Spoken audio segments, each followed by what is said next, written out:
This is a HeadGum podcast.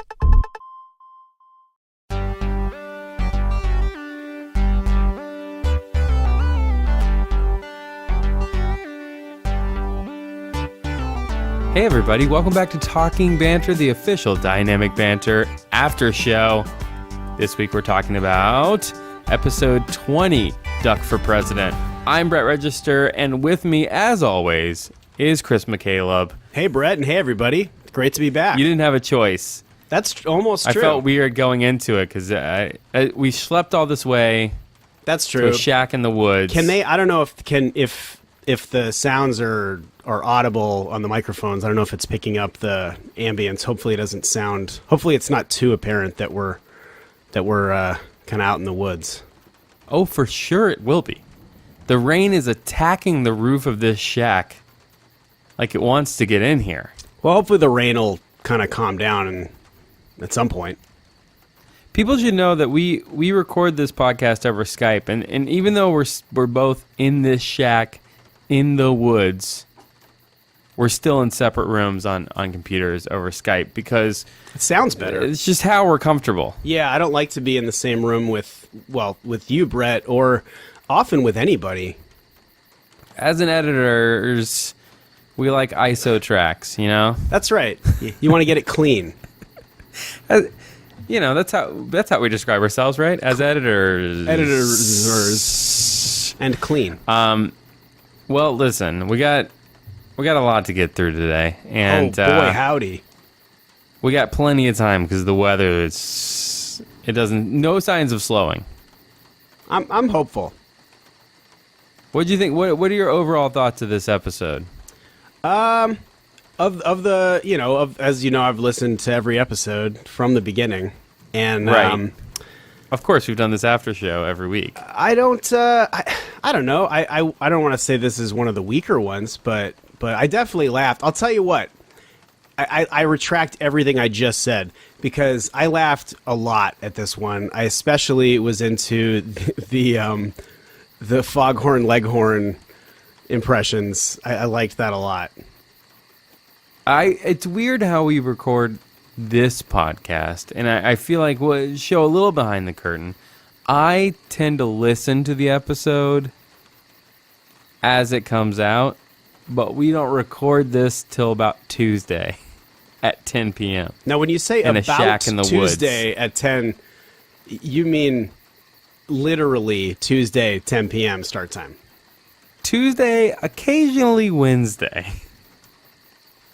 I want to get more uniform on Tuesday. Yeah, well, we're so doing far, that right so now. good. Yeah, Mission we're accomplished. In it right now. We've succeeded. But by the time we get around to recording this, Jesse Stillwell, thanks again for the notes, because I got to be honest, my memory of this episode is just VR conversation. And since they recorded this episode, I have since played more VR, so there's a lot of VR to get into, and it's hot on my brain. Well, let's get into it then. All right, let's get into it. 20 brain. seconds. At 20 seconds, Steve starts the podcast off by proclaiming that he doesn't want Donald Duck in the White House. Mike reassures Steve that Donald Duck isn't even running. And go ahead. As a write-in candidate, I was just going to say he's pretty strong. I liked that at first Mike was just going to deny Steve's the sort of bit that Steve was carving out with Donald Duck, and then he sort of begrudgingly allowed it to happen. And I'm glad that and then he it seems like eventually he kind of like got into it. Even though at first he was like, "This is stupid. Everybody knows it's Donald Trump, not Donald Duck." But I'm glad that he did, because I think without it, we wouldn't have, not that they proposed this, but I will tell you that the next time we have the chance to vote, I will openly support the all-cartoon Duck Leghorn ticket. Donald Duck for president, Foghorn Leghorn for vice president, I think it's a solid choice. Leadership, it's different. It's cartoons. It's real cartoons in real life. I like it. I'm into it. Our current political landscape is such a minefield that for a moment I really thought Dynamic Banter was going to take a big step down a political rabbit hole. It did kind of And I was seem like both that. excited and nervous. Well, it sounds like the rain is kind of subsiding. Hopefully it'll still be pretty quiet. I got to be honest. I would have, if you had asked me before we started recording this podcast and before I looked at Jesse's notes, at what point did VR come into the conversation? I would give it at least 15 minutes. Well, what was it? 4 minutes and 20 seconds in. Whoa. Steve is excited about a recent acquisition, PlayStation VR. Mike immediately asked how much it cost. Yeah, Mike is a real stickler for what things cost. He's a pragmatist. And Steve, on the other hand, he's a guy who, I think we all know this about Steve, he's a real private guy. He likes to keep things close to the vest. He doesn't necessarily share his life with the public. And Are you basing that on his YouTube channel? oh, are we talking about Steve? Oh no, I'm sorry. I thought we were talking about somebody else. Oh yeah, no, Steve Zaragoza. shares. Oh, the Zargaz, The Goes. Zargaz, and Falcon and the Zargaz. Zargaz and Falcon. Zargaz and the Falcon. But yeah, I love that he just, this time at least he admitted, like, I'm not going to tell you how much it was, even though it's real easy to Google how much it costs. And then when he did estimate, $500. yeah, but I think he said it was like $600. He doesn't know what he's talking about. I think we all know that. Well, here's the deal. Let me just little inside info. Steve is working with the OG PlayStation camera and the OG Move controllers. So and they're then he new? just had to buy the headset. They are, but hold on. The camera and the Move controllers that come with the launch bundle, are those different than the older ones? I don't think that the Move controllers are that much different, but the camera is different. I didn't know that. The camera, and I'm gonna put my cards on the table right now. I don't totally know the specs. It just fucking looks different. So I'm assuming it's different. But we've played with the PlayStation VR for a bit at DC testing Arkham VR. Mm-hmm. And it feels like the new camera has a bigger or wider frame of motion than the old one does. But it also might be based on the space and where the camera is and blah, blah, blah. But let's fucking talk about VR. Okay. Have you got a chance? You have, haven't you? I have. Didn't you Instagram? Well, yeah. A friend took a picture of me at her place. We were a group of us were. It was kind of like a movie night, but then it had just come out the day before, and they got the launch bundle, and I've literally every day since then. So that was a week and a half ago, I guess. Mm-hmm. I have priced different options for what it would cost for me to get VR, and I keep coming down to the fact that I just don't play video games, and I don't need another time suck to distract me from doing all of the things that I would rather be doing. But man, all I wanted to do was just dive into the headset and stay there for the rest of my life. It was fucking incredible. Pardon my language, everybody, but it was amazing. When I put it on, I thought, I've lived long enough to see the future. Ooh, I like the way you put that. And I have also priced it out every day. It's weird that the fucking thing is more expensive than the PlayStation 4. Well, see, but here's the thing. So do you have a PlayStation 4? Yes. I do not. So for me, and you can't get the launch bundle anymore because they are sold out everywhere, but you can Best Buy. What is the launch? The launch bundle included a PlayStation 4? No.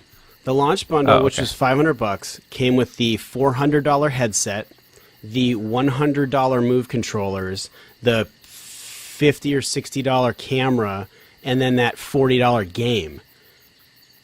So if you For $500? For $500, you got like $600 worth of stuff.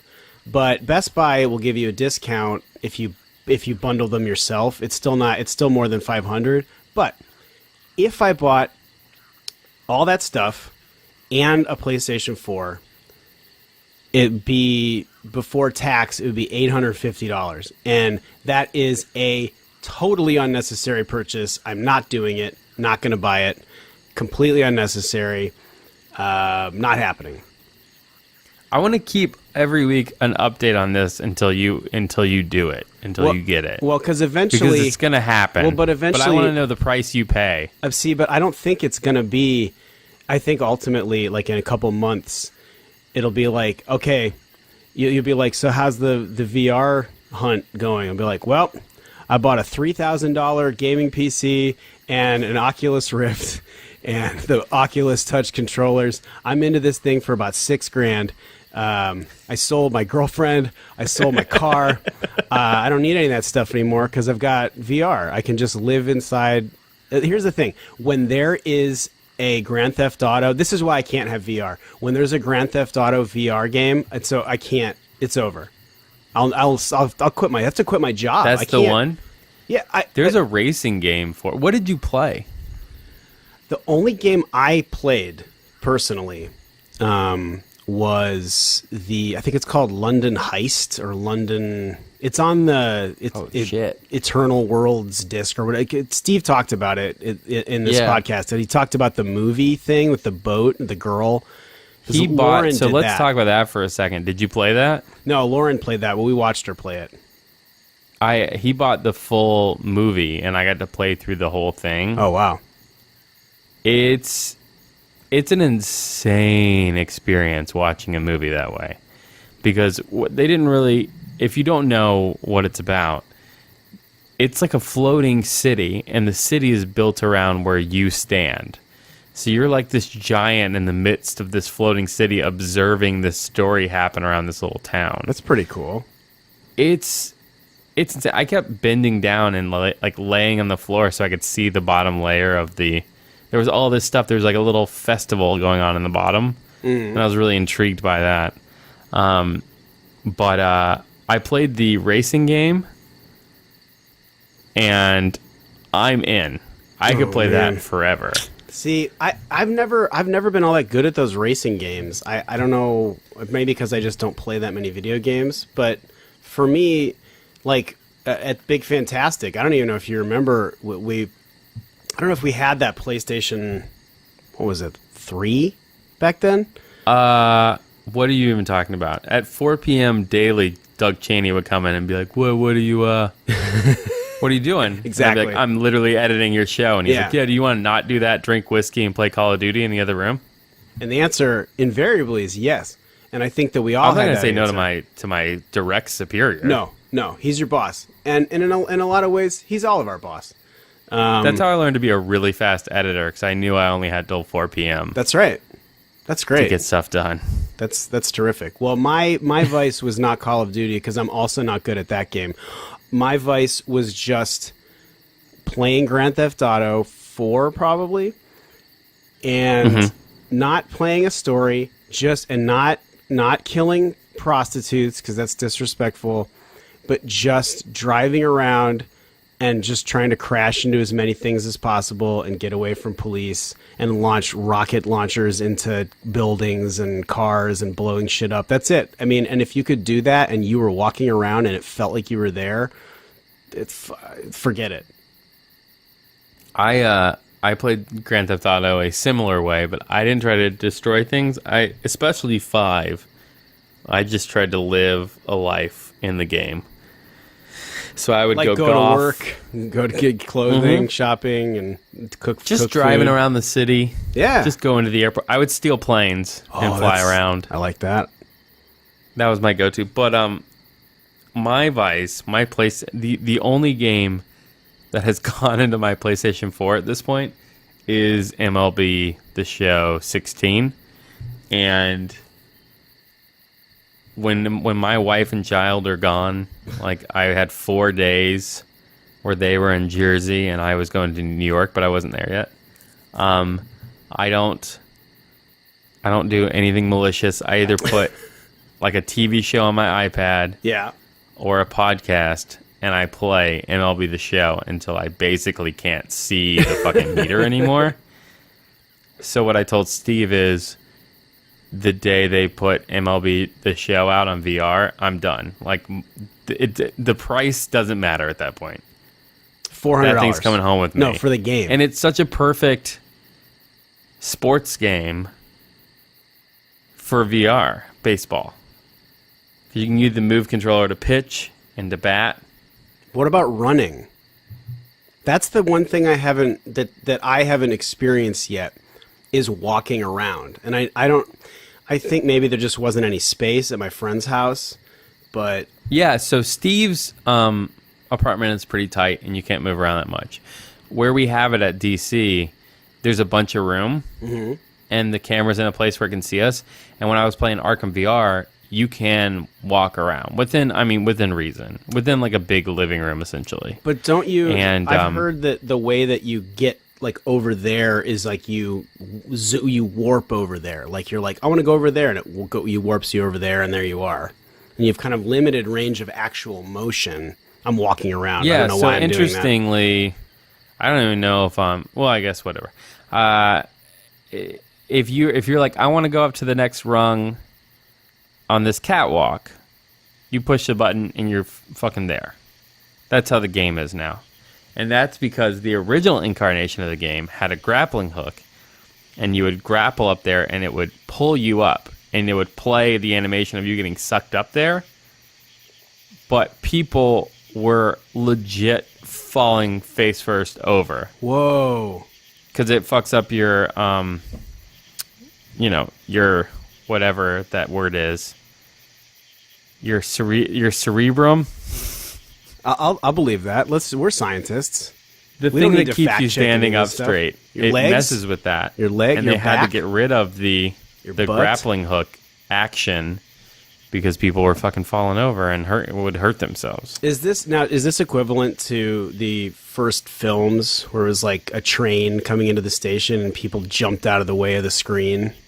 Do you think that that's part of it, except that it's fucking with our brains? I mean, I think so. The other thing is, when I first played it at Steve's house, I played it for very little amount of time. And we played the horror roller coaster game. And I was like, this is fucking great. But it didn't sell me on the idea of a roller coaster. And then the other night, we got to play for much longer. And I was in the VR for a lot longer.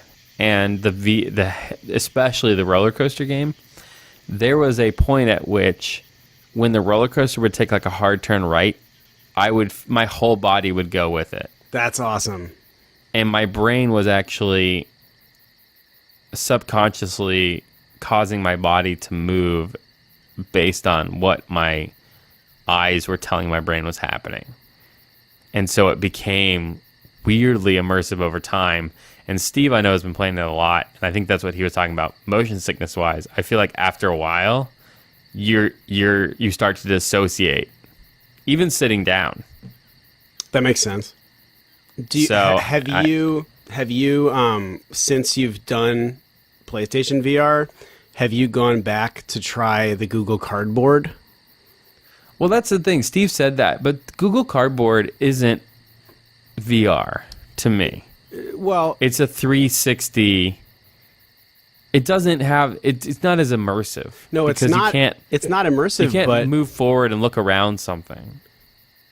And I think that's the difference, and that's what makes it. well, yeah, because it's relying solely on our phones, which don't have the processing power of the PlayStation or of a gaming computer.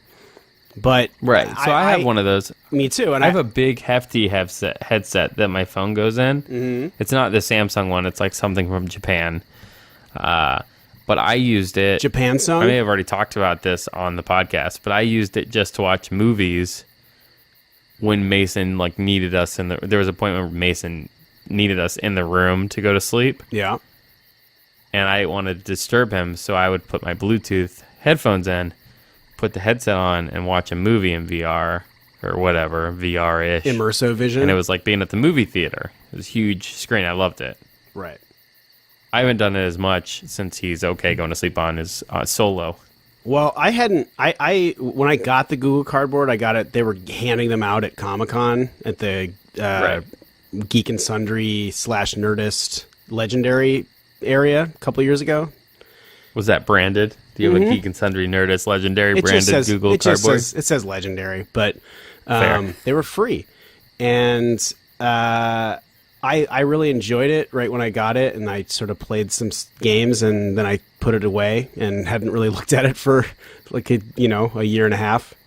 And after the PlayStation VR, I was like, all right, I'm going to go back to it. And I tried some stuff out, and it hurt my head. Like it made me dizzy. It hurt my eyes basically. And I don't like it. I'm out. I'm not going back to my cardboard. Well, what's crazy is, what was that, last year? It was 2000. So this is 2016. It was 2015. So in a year, we've gone from Google Cardboard to PlayStation VR. Yeah, that's pretty insane. And Because I was talking to Steve Sunday about it, and he was asking if I was going to buy it.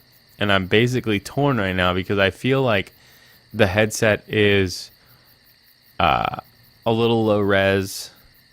There are definitely issues the PlayStation one with it. Yeah. Imperfections, if you will. Well, have you tried Oculus Rift or the Vive? Yes. Oh, wow. I see. I've haven't. done Oculus. Oh, wow. Oculus, but not too. So I've played PlayStation VR. Time in the headset is much higher on PlayStation VR. Okay. Oculus we got at DC. Jim Lee did he molded a Killer Croc statue. Really dropping names tonight. Jesus. Right. You're welcome.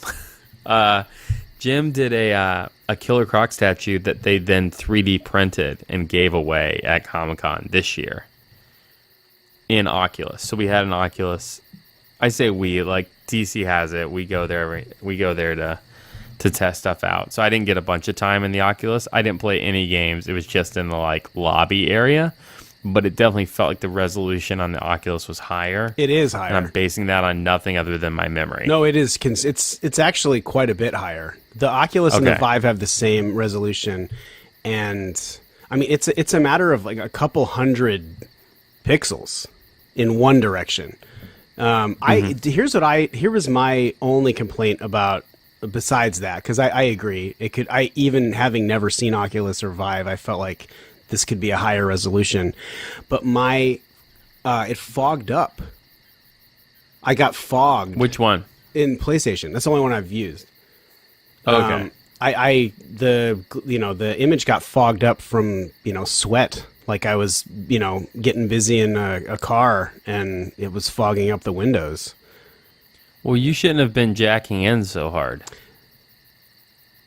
Well, that's a real lewd thing to say.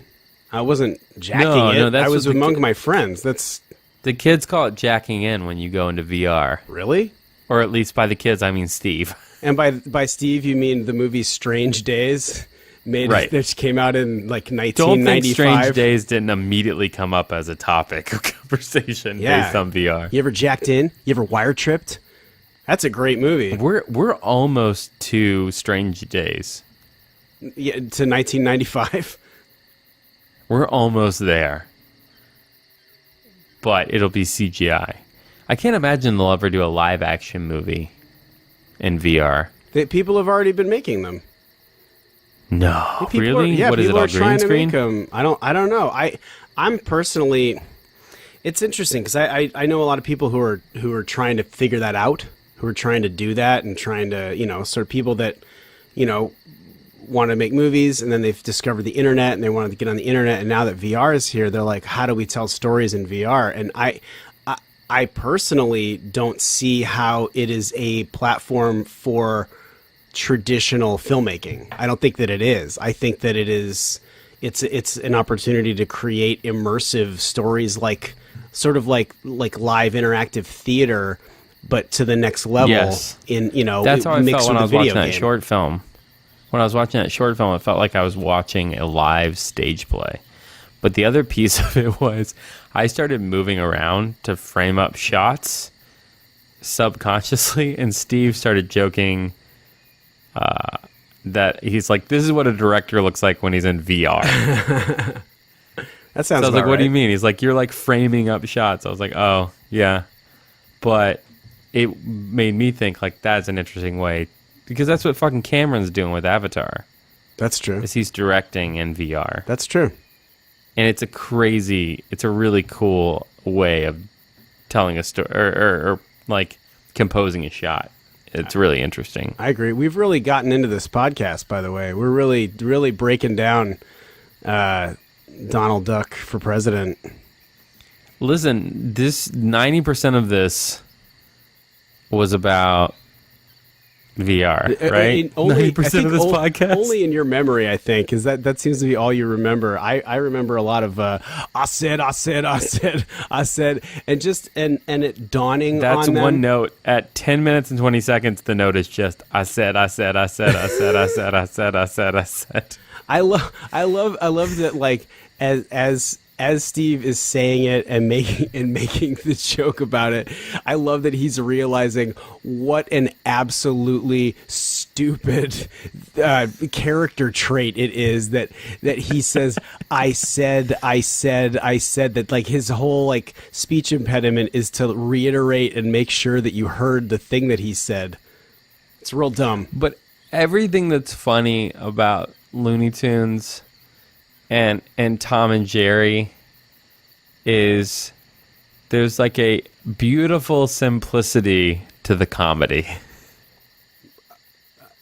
Tom and Jerry, we're talking about Foghorn Leghorn, man. Yeah, but that's Our all next vice president of the United States. the WB, because I showed when Mason Michigan was a J. baby, Frog? we watched a ton of Tom and Jerry because I love Tom and Jerry, and Jamie started to break down Tom and Jerry Oh, and be like, "Is this really what the show is? It's just the mouse getting the better of the cat." And I was like, "Yeah." you married this woman, man. This is your wife. And then I was like, they made a movie, but they both talked, and it was totally ruined everything. You ever see the Tom and Jerry movie? Of course not. Really? Yeah. I saw it in the movie theater. see. There's only I look at life as there's only so much time, and Well, you say seeing- that now because we're like old.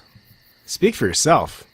But in 1992, I had all the time in the fucking world, man. That's true. Like, there was nothing I couldn't do in 1992.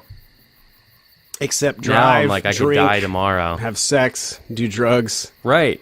Without all that stuff, it's a totally pure existence. I suppose that's true. Before all these vices we feel we need, Yeah, before life we was can, exciting, we can life was so truly much better. live. It's true. I mean, it is. I mean, all the These exciting things, shit, drinking and drugs and sex, Yeah. they just distract us from living. especially sex. Jesus. It's the worst. I mean, no, hold on. Let's rein it in here. Is it the worst? No. Is it probably the number one source of distraction? Probably. The day you get old enough that your main thought when having sex is, I hope I don't get this girl pregnant. It's over. The true, like, pure joy of sex is all gone. So at 16, is that what you're saying? At 16, it's over. Life is. I life figured is that out around like 23. Life is just But I think you were married to that girl at 23, Brett. No. No, it's a joke, guys. We're kidding did I around. get married? Guys, we're having fun. Brett, let's get it. Let's get more into this podcast here. I think we talked about VR for longer than their entire podcast was. Well, sure, but I mean, like, we're deep in the podcast. So at 12 minutes, Steve loses his shit when he wonders aloud about the origin of Foghorn Leghorn's Absolutely. ridiculous speech impediment. Mike thinks it stems from Foghorn Leghorn's time as a stand-up comedian. That's right. That's like his thing, his shtick. Also, I would love I feel like there's never been like a book or a documentary about the making of Looney Tunes, but I would love to know what that was like. The coke fueled chaos, so much drugs, or benzodrine, because that's a drug that you could actually get back in the day when they created Looney Tunes. But like I don't feel like they got into this. Maybe they did, and I'm just not remembering. But his name is Foghorn Leghorn.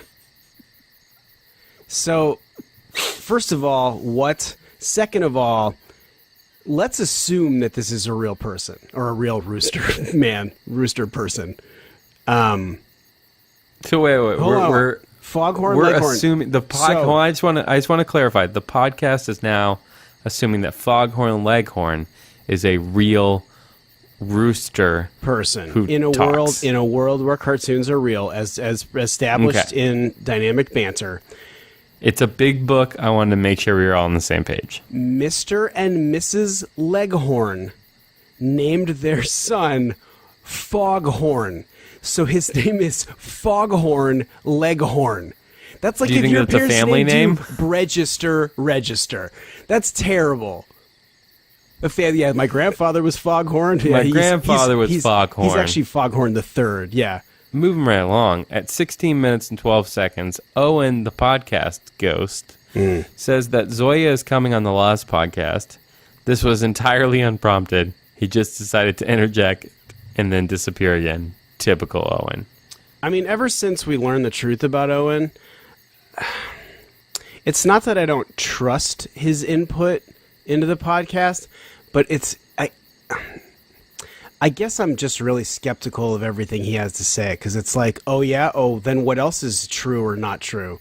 And also, as one of the hosts of the Lost podcast, this is the first I've heard of Zoya coming on. So, Well, so that sounds like maybe something you guys need to talk about. maybe. Moving right along at 22 and 55. That's all. That's how I'm going to talk. That's how I'm going to give you the time code Moving now. right along. At 22 and 55. 22 and 50. Steve comes Full up score with the and genius. 55. Go ahead. Yeah, what time is it? It's 22:55. Let me get a look at you. Steve comes up with the genius "Make Donald Duck Again" T-shirt for Disneyland. That was really good. Now, Steve doesn't listen to this podcast, but if he had, do you think you'd be embarrassed by that joke? Because we already did "Make America Sleep Again." yeah, it's kind of embarrassing. And look, and again, I don't want to question. I mean, Steve's obviously a very funny guy, but so was Vincent van Gogh. And he cut his own ear off, and then he killed himself eventually because he was super sad. And he only sold one of his paintings in his lifetime. All the rest of them sold afterwards. Coincidence? Which one did he sell when he was alive? Oh, it was the one that's in every hotel. It's just some flowers and boats and stuff. Yeah, it's a Van Gogh original. Yeah, the Marriott Corporation bought it back then. They were the original hotel chain. They were the hotel that Mary and Joseph tried to stay in. They were like, sorry, the Marriott's full. You could try the Four Seasons, and that Four Seasons Jerusalem also closed. And they were like, I guess fucking the stables then. I guess this baby is coming. We got to get out. Is this the story of Jesus Christ? You bet it is. But back to Steve. Steve is Jesus Christ? No, I don't think so. That didn't really pan out the way that one might have hoped. Well, at 27 and 00, Steve watched a VR short movie that made his eyes well up with tears because of how breathtaking it was. It featured a boat with people fixing shit right before his eyes.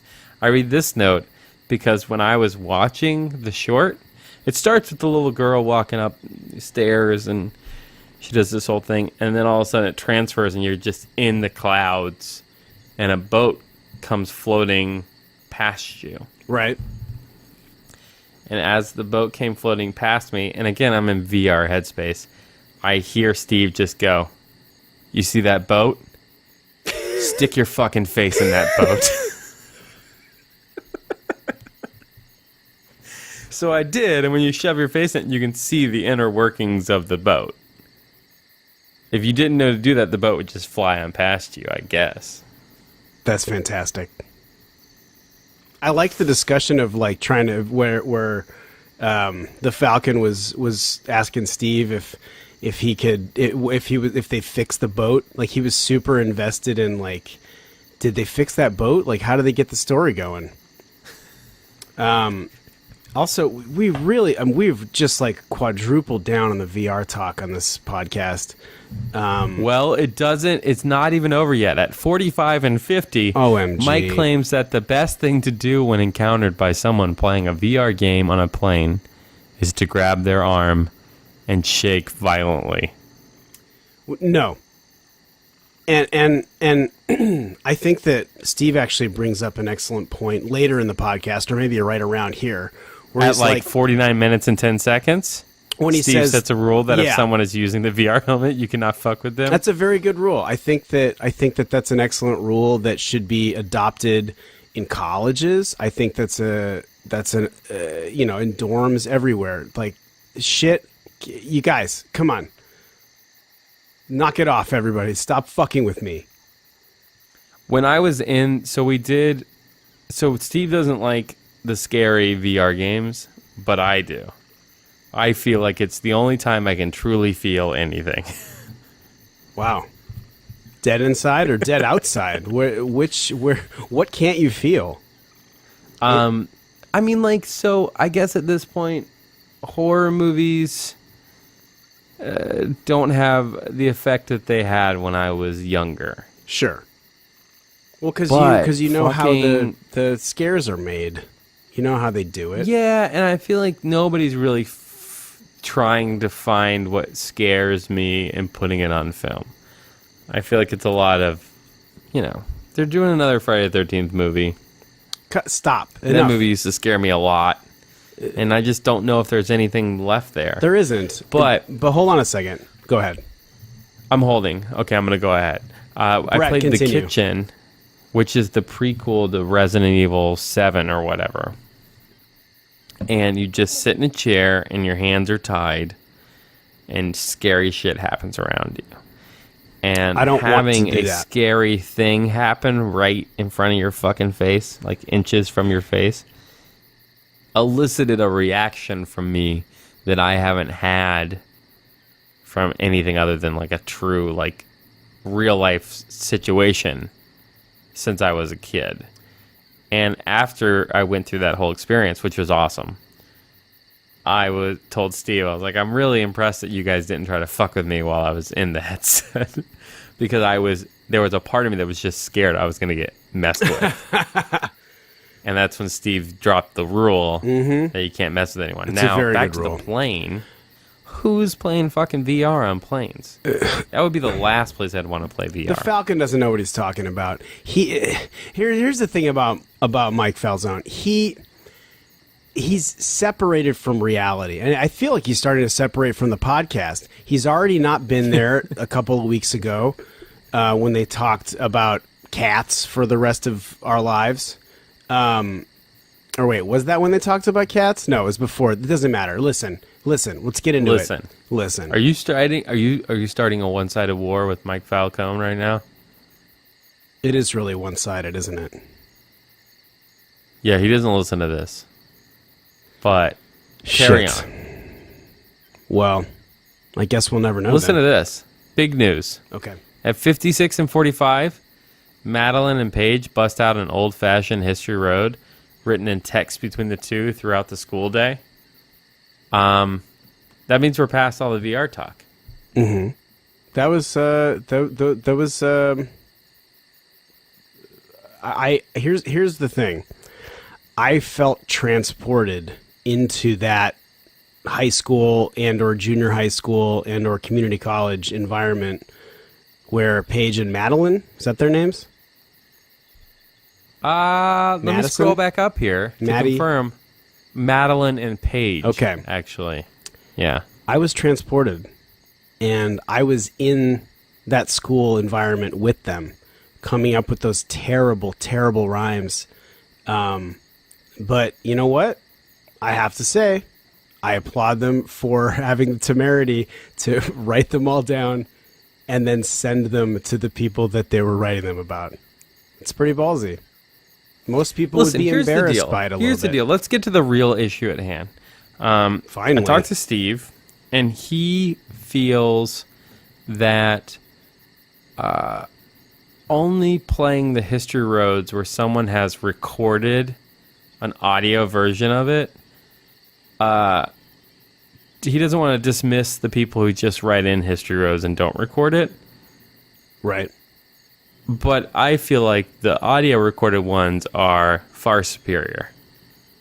Well, because I think that there's maybe a few reasons for that. One, it's empirically true. Two, you'd have kind of a fetish, if you will, for like old school radio theater. Like I jerk off to old school radio theater? You said it. I didn't say that. You said it out loud just now. You said that as a declarative statement. No, I mean, I do. I'm just saying in the context of this. Oh, you're confirming that that's what I'm talking about? Yeah, like if it's like a suspense radio hour from 1927, my dick's coming out of my pants. The shadow knows. That was terrible. The shadow. See if I can get my voice low. Hold on a second. Let's try this. Yeah. Let's keep working on this. The shadow knows. In a world where Brett Register is only one man. Yeah, I got nothing. Suspense, the radio show Suspense started in 1942. I just want to get our facts straight. Yeah, that's good. That's important. So not 1927. We're if I was listening to it in 1927, I'd be listening to the future. And you'd probably be dead. But And I would be dead. Yeah, like Owen. Or not born yet. Yeah. You brought up something earlier, and I wanted to get into something, and I can't remember what it was. What were the last couple topics? It's the audio history road. It was before that. No, it was opposed before to the that. texted history roads. It was before that. Well, then it's gone. Damn it. Here's the deal. When you inevitably re-listen to this podcast, take a note. And we'll get to it. Fair At enough. 1 and 6 and 55, Mike suggests that he and Steve rename the podcast. The podcast? Let's rename the podcast to Dynamic Brad Key. Oh, Not yeah. realizing that by rule of the butterfly effect, Talking Banter would then be forced to become Talking Brad Key. Now, Not to mention the implications for Talking Brad Key. oh, fuck. I know. Well, I don't It's like listen they to didn't that even think one, about it. They didn't consider it. That was, what was his name? Jim Bradkey? Wasn't that the guy? Yes. The guy, isn't it Jim? I want to give the guy Steve reads credit. a bonus history road from college football coach Jim Bradkey. Okay, but he was not really a college football coach, but I like that they just locked into that. But let's be honest, Bradkey had a terrible, stupid question. Sorry, Jim. Or Pat, or whatever. What's your name? Whatever. James? Fred? We don't know. Willie? All of them. Look, you've seen one Bradkey, you've seen them all. Let's get into emails. Okay. We got an email here from Cameron Emons. Hope I said that right. On the latest episode of Talking Banter, you guys said you wanted emails that related more to the show, and this one sort of does. That was Owen's ghost, and he was so cranky because he had been dead for 3 years. But, Cameron, we're here for you. He has some questions for you guys about the podcast. He has a question for Owen. I'm just going to let you answer the Owen question. I Owen, appreciate that. how come you don't like to talk on Dynamic Banter any time that Steve and Mike talks to you? Well, actually, that's because he's dead and he's a ghost. I also feel like In that's corporeal form. That's been my question all along, and I asked that of Owen on this very podcast and received nary an acceptable response. I rest my case. Next up, Brett, do you like, in quotes, most tweets sent to you and Talking Banter to be nice, or because you genuinely like all those tweets? Either way, thank you. I like... Who asked that? This is still Cameron. Oh, okay. I like all tweets sent to me or talking banter about this show because I think it's fucking awesome that people are listening to this show and that we're still doing this show. And anybody who's listening and going the next step to communicate and fucking send me tweets, you rule. Keep fucking doing it. And yes, I like all of them.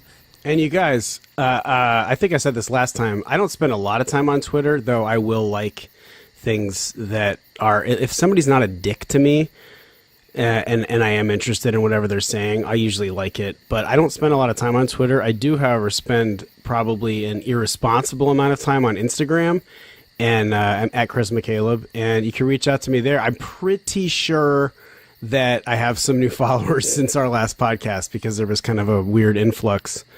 And the other thing is you keep a really A+ Instagram feed going. Well, thank you.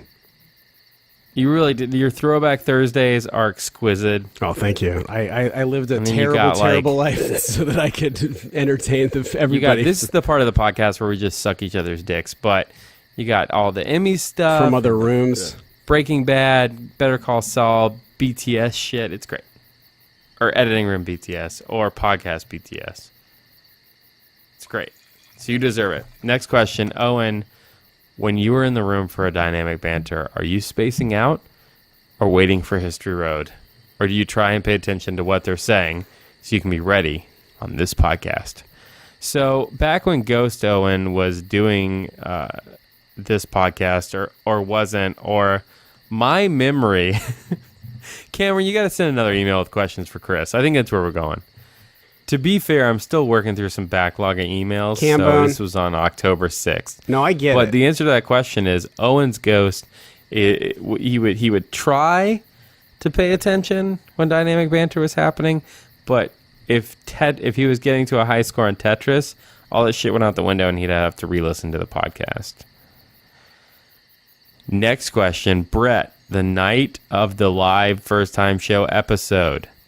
Afterwards, I was in the Twitch chat under the name Master of Hope. And after I had said some things about Star Trek, you asked if I had seen Insurrection. Well, I've only seen the motion picture, Wrath of Khan, and the 3 reboot films. And I'm wondering, why is that one the specific one you mentioned? I don't know where you came in the conversation, but that is it's my favorite Star Trek movie. Which one? But it's so highly controversial. Which is your favorite Star Trek? I don't say it a lot, but me and Owen have argued about it. Which is your favorite Star Trek? Insurrection. Dude. I just okay, so when I say favorite, if you laid out all the Star Trek movies in front of me and were like, pick one to watch, it's going to be Insurrection or Undiscovered Country. I like Undiscovered Country. That's 9 or 6. I don't know why, but I've seen both of those so many times and I love them. Insurrection is like a really good... It's why I liked Star Trek Beyond so much, is because it's like a really, really good, high-budget episode of the television show, and that's really all I want from the movies. Did you see Beyond? I did not. Did we already talk about this on the podcast? I think I'm we still did. waiting for my fucking Blu-ray. Oh yeah, we talked about this. I know I've had this conversation with you, so it was either on a podcast. I can't remember if it was on the podcast or not, Probably but was, man, I'm still angry. It's been out on VOD for at least a week. Anyway, What a Cameron has scandal. a PS. He says, if you read this on the podcast, thanks. You're very welcome, Cameron. And PPS, he says, I tried to stay in the Twitch chat that night that all 3 of the Kelvin Star Trek movies, the current timeline of movies, have a similar villain to Khan, and that all 3 feature villains whose goal is revenge. And so it's clear that all 3 have taken inspiration from Wrath of Khan. Well, it's hard because what made Wrath of Khan so great was he was arguably the most iconic villain from the show. What is happening? It's just darkness on your side of the screen. Is it? and then there was like music I or wish something. this was a video podcast, so that could have landed that out from out of the darkness. Come on. It's this shack in the woods, man. It is. It's and I think it's the dulcet tones. I mean, I feel like maybe you can kind of still hear the kind of sounds. It's very soothing, actually. The sort of sounds of the woods that are just now that the rain has stopped. I feel like you can kind of still. Hopefully, you can hear it a little bit, maybe just through the walls. But it is very nice out here. Overall ambiance of the woods is it's like asking me to go to sleep. Well, let's do that. Let's wrap it up, man. Where we All at, right. Jesse? Jesse, give us an update.